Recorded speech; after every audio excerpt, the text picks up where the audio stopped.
Live from the world's capital markets, here are the latest financial headlines brought to you by News Factory. Hello and welcome to Friday's Daily Financial Report. The dollar gained 0.7% against the yen in the last session. The CCI is giving a positive signal. The last session saw the Bitcoin rise 0.3% against the dollar. The ultimate oscillator is giving a negative signal. The dollar pair fell 0.9% in the last session. The CCI is giving a negative signal. The oil gained 0.6% against the dollar in the last session. The stochastic indicator is giving a negative signal. And now let's hear what our chief analyst picked up for us today.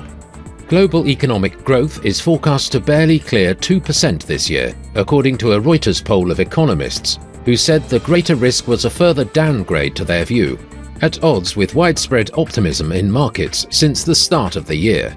Crypto exchange giant Binance's BUSD stablecoin has extended its recent declines amid mismanagement issues involving the exchange's pegged tokens that surfaced earlier this month, and other debacles. BUSD's circulating supply fell to $15.4 billion, paring down $1 billion over the past week and $2 billion in a month.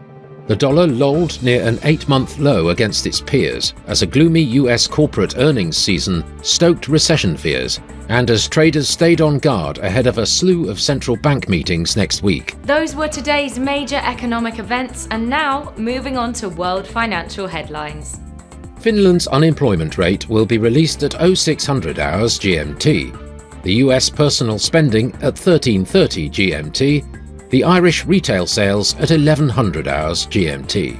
Australia's import price index will be released at 0000 hours and 30 minutes GMT. The US personal income at 1330 GMT. Australia's export price index at 0000 hours and 30 minutes GMT. We hope that you've enjoyed Friday's Market Outlook. On behalf of all of us here, we wish you a productive trading day.